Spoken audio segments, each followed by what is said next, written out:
E ele esteve no ventre do peixe por 3 dias e 3 noites. Então Jonas orou ao Senhor, seu Deus, do ventre do peixe, e disse: clamei ao Senhor na minha aflição, e ele me ouviu do ventre do inferno clamei, e tu ouvistes a minha voz, pois tu me lanças no profundo, no meio dos mares, e as correntes das águas me cercaram, e as tuas vagas e as tuas ondas passaram sobre mim. Lançado estou diante dos teus olhos, todavia tornarei ver eu o teu santo templo. As águas me cercaram até a alma, o abismo me rodeou e as ervas daninhas estavam enroladas na minha cabeça. E eu desci até os fundamentos dos montes, a terra com seus ferrolhos estavam sobre mim para sempre. Mas o Senhor me fizeste subir a minha vida da decomposição. Ó Senhor meu Deus, quando a minha alma desfalecia em mim, lembrei-me do Senhor, e a minha oração entrou a ti no seu santo templo. Os que observam falsas vaidades desprezam a tua misericórdia, mas eu sacrificarei a ti com a voz do agradecimento. Eu pagarei o que votei. A salvação é do Senhor. E o Senhor falou ao peixe, e este vomitou Jonas na terra seca. Amém? Aqui nós vemos a trajetória de um homem que desobedeceu a Deus. Ele não deu ouvido ao chamado de Deus. No capítulo 1, nós vimos que Jonas recebeu uma mensagem, ouviu a voz de Deus, e ao invés de cumprir aquilo que Deus tinha pedido, ele decide fugir. E essa fuga foi levando ele a lugares baixos ali, né? Ele foi afundando gradativamente. Ele ouve a voz de Deus, ele desce até um porto. Ali ele encontra um navio que estava indo no sentido contrário ao destino que Deus o tinha ordenado. E ele pega esse navio, uma tempestade vem em alto mar, uma tempestade enviada por Deus. Os marinheiros jogam ele em alto mar, mas Deus havia preparado um grande peixe, e esse peixe o engoliu. Para muitos esse seria o fim, né? Ser engolido por um grande animal, um grande peixe. Mas não foi o caso de Jonas, né? Deus havia preparado ali o peixe, não para a sua perdição, mas para que ele pudesse reconhecer quem era Deus e assim ser salvo. No capítulo 2, no versículo 1 ao 3, nós lemos o seguinte. Então Jonas orou ao Senhor do ventre do peixe e disse: clamei ao Senhor na minha aflição, e ele me ouviu do ventre do inferno, clamei. E tu ouvistes a minha voz, pois tu me lançaste no meio dos mares, e as correntes das águas me cercaram, e as tuas vagas e as tuas ondas passaram sobre mim. Aqui nós vemos esse homem em um momento de extrema aflição, um momento onde para muitos já estaria perdido. Ele não está em um lugar legal, ele está no estômago de um animal. Ali eu imagino que estava frio, mal cheiroso, apertado, escuro. Então ele lembra de Deus. E nesse momento ele ora. E é uma oração sincera. Então ele clama por Deus, nesse momento de extrema aflição. E Deus ouve a voz dele. E ele descreve esse cenário, né? Clamei ao Senhor na minha aflição, do ventre do inferno clamei. Eu imagino o que estava passando na cabeça dele, o que ele estava sentindo, para comparar o ventre do peixe ao inferno. Para muitos, um momento ruim na vida é comparado ao inferno, né? Estou passando por uma situação tão ruim que está sendo um inferno em minha vida. Essa era a sensação que Jonas tinha naquele momento. Mas Deus ouviu a voz dele. E aqui nós tiramos uma grande lição aqui. Será que precisamos chegar nesse tão profundo para se lembrar de Deus, para orar a Deus, para clamar por misericórdia? Será que precisamos deixar as situações nos controlar até chegar nesse nível? Jonas, por causa do seu coração duro, ele chegou nesse nível. Ele foi levado a uma situação onde não tinha outro jeito a não ser clamar por misericórdia. Mas Deus é gracioso, Deus nos dá sempre a oportunidade de nos lembrar que Ele existe. Salmo 50, verso 15.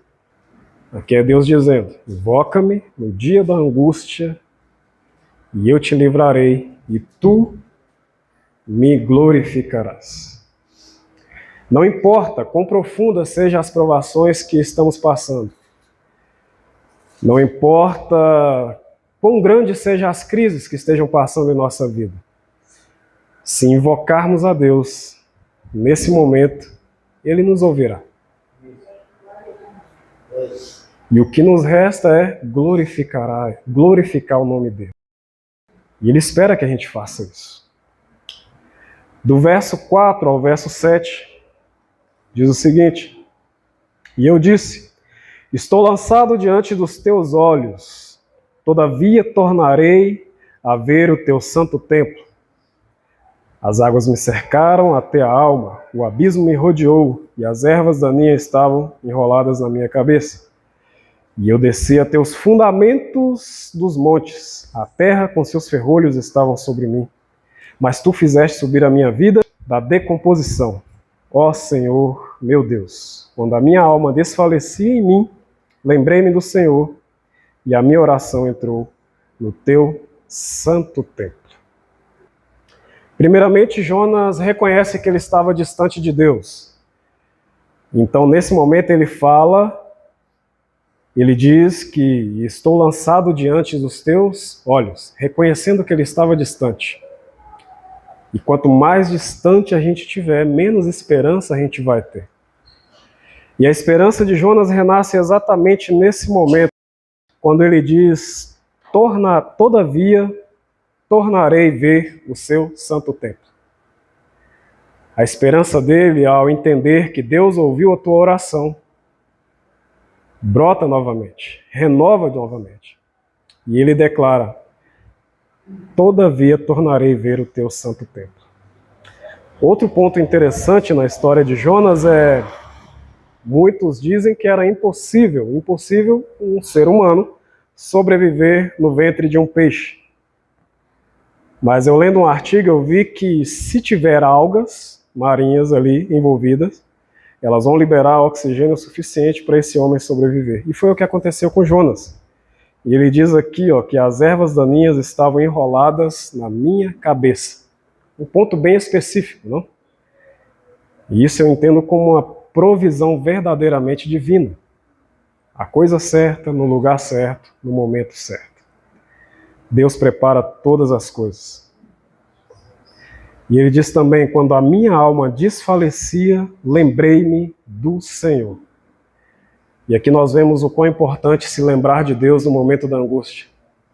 Muitos vão recorrer a outros artifícios, buscar outras formas de saciar aquela angústia, de esvaziar daquela angústia, mas nunca terá êxito. O único meio de você se curar da sua angústia é lembrar que existe um Criador. Lembrar que existe um mantenedor de todas as coisas. E foi isso que Jonas fez. E ele declara que a oração dele entrou a ti, entrou no teu santo templo, chegou a Deus. A oração dele chegou aos céus. E ele foi ouvido. Quando a graça de Deus nos alcança, essa é a sensação que temos. A angústia começa a se esvair e nasce a esperança. E é isso que Jonas está vivendo nesse momento, mesmo estando lá no fundo do poço. As circunstâncias, elas podem não mudar instantaneamente. As coisas não podem mudar, não mudam da água para o vinho no momento em que você lembra de Deus. Mas o seu coração começa a ser transformado. Você começa a sentir paz. Você começa a ver aquilo que a gente chama de a luz no fim do túnel. Existe esperança. Existe esperança para cada um de nós. Basta se lembrar que existe um Deus. E buscar a Ele de todo o coração, com sinceridade. No verso 8 e 9, nós vemos aqui: os que observam as falsas vaidades desprezam a tua misericórdia, mas eu sacrificarei a ti com voz de agradecimento, pagarei o que voltei. Aí ele declara: a salvação vem do Senhor. Somente o Senhor pode nos salvar, não há outro. Só aquele que criou os céus e a terra, como ele declara lá no capítulo 1, eu sirvo ao Deus que criou o mar e a terra seca, é que pode nos salvar. Mesmo sendo nós assim tão teimosos, nós somos seres teimosos. Nós sabemos o que precisamos fazer, o que devemos fazer, mas não fazemos. Nós estamos sempre buscando um meio mais difícil. Jonas, ele tomou o caminho contrário. E curiosamente é quase que a mesma distância que ele teria em linha reta direto para Nínive. Ele pegou no sentido contrário. E ele só foi afundando. Se ele tivesse obedecido, o caminho não teria sido tão árduo. Às vezes, se a gente dar ouvido à voz de Deus, a gente buscar o conselho de Deus, a gente se lembrar de Deus, vai fazer com que a nossa caminhada seja menos árdua. Obedecer é melhor do que oferecer sacrifício. E a gente precisa ficar atento a isso. No verso 8 e 9 aqui, ele demonstra o seu arrependimento e ao mesmo tempo ele fala de adoração. Os que observam as falsas vaidades desprezam a sua misericórdia. E mais uma vez aqui ele reconhece o seu estado, que quando nós cedemos às nossas vontades, nós cedemos aquilo que a gente deseja fazer e não aquilo que Deus deseja que nós façamos, tudo isso é vaidade. Jonas fugir da presença de Deus era pura vaidade, porque ele estava com o coração cheio de rancor. Ele não gostava dos ninivitas, e com razão, convenhamos. Os ninivitas eram um povo mau, eles matavam, né? Ali era a capital do Império Assírio. Então eles já tinham uma fama ruim. Então para Jonas pregar para aquele povo era inaceitável. Ele queria que eles fossem exterminados da face da terra. Ele esperava que Deus fizesse isso com aquele povo. Mas Deus pede o contrário. Aqueles que você quer que eu elimine, eu quero que você leve uma mensagem de salvação. E isso deixou Jonas irritado, o que fez com que ele seguisse toda essa trajetória que foi pesada para ele. Mas ele reconhece que tudo isso é vaidade, é idolatria. É idolatrar o seu próprio ego. Nós estamos aqui para servir e não servir apenas aqueles que gostamos, a quem nós gostamos e queremos servir, mas servir a todos, para levar uma mensagem de salvação a todos que estiver ao nosso alcance. E Jonas reconhece que se desviar desse pedido de Deus é vaidade, é idolatria. E ele fala no final do versículo 9, a salvação vem do Senhor, né? Então aqui ele entende que só existe uma saída, que é adorar a Deus. Quando você reconhece que existe um Deus que controla todas as coisas, só nos resta adorar a Deus. No versículo 10, finalizando o capítulo 2, diz assim: e o Senhor falou ao peixe, e este vomitou a Jonas na terra seca. Aquele lugar que parecia o fim, aquele lugar que parecia o fundo do poço, aquele lugar que para muitos seria um lugar de morte, ali ele seria digerido, ali ele estaria esquecido para sempre. Deus levou uma segunda chance para Jonas exatamente nesse lugar. Porque ele lembrou que existe um Deus. Ele elevou seu coração a Deus. Ele clamou por Deus. E nesse lugar Deus deu para ele uma segunda chance. E Deus começou a restaurar Jonas exatamente ali, estando naquele lugar. E mais uma vez eu repito, às vezes a gente quer que as coisas aconteçam instantaneamente na vida, não só nossa, mas do próximo. Às vezes a gente quer falar com alguém e já quer ver a transformação instantânea ali. Mas a transformação ela é de dentro para fora. A transformação genuína ela começa no coração. E foi isso que aconteceu. Jonas estava sendo trabalhado, ele estava sendo transformado ainda no ventre do peixe. Porque ele clamou por Deus. Ele elevou o seu coração a Deus. A restauração ela vem no tempo certo. Não é no nosso tempo. A única coisa que a gente tem que fazer é buscar a Deus, é orar. E essa igreja é uma igreja abençoada, a gente fala muito de oração aqui. Isso é muito importante. Não tem como viver uma vida cristã, não tem como ter comunhão com Deus sem oração. Jonas era um profeta. Notem vocês que no capítulo 1 todinho, em nenhum momento Jonas ora a Deus. Ele ouviu a voz de Deus, levantou e cascou o beco. Porque ele sabia que se ele orasse a Deus, ele falasse com Deus, ele teria que fazer o que Deus mandou imediatamente. Ele entender a mensagem de Deus, mas ele não quis. E às vezes a falta de oração na nossa vida é isso. Eu não quero o que Deus tem para mim. É como se a nossa carne, o nosso ego estivesse dizendo, eu quero aquilo que eu acho que é melhor para mim.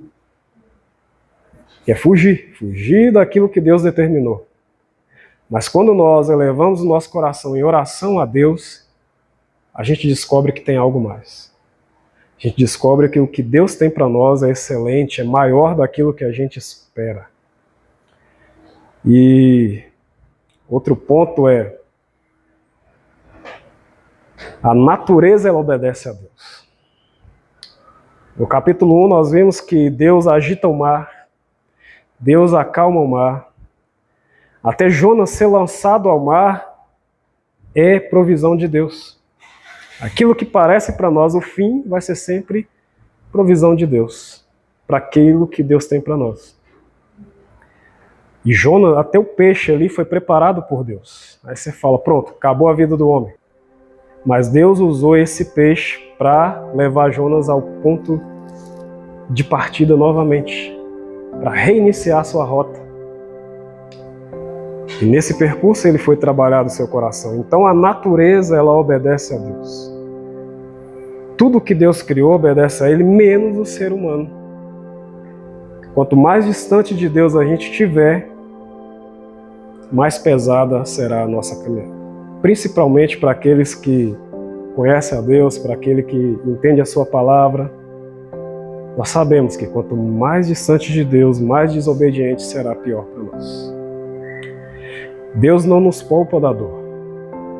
Ele permite que a gente viva a dor. Eclesiastes vai falar que há um momento para todas as coisas. Há tempo de chorar, há tempo de sorrir, há tempo de plantar, há tempo de colher. Deus não nos poupa da dor. Porque muitas das vezes a dor que sentimos, a dor que passamos, a angústia que vivemos é por nossa própria desobediência. Aquela dor de não conseguir se comunicar com alguém é desobediência nossa, porque a Bíblia nos ensina o perdão. A dor de não conseguir se relacionar bem com o filho, com seu cônjuge, é desobediência nossa, porque a Bíblia nos ensina a fazer isso. Mas o livro de Jonas nos mostra isso. Quão é perigoso sermos desobedientes a Deus. E o quão profundo essa desobediência pode nos levar. Mas que a gente possa entender que, mesmo no fundo, mesmo em um momento de extrema dor, Deus está ali, pronto para nos estender a mão e nos dar uma segunda chance. Amém?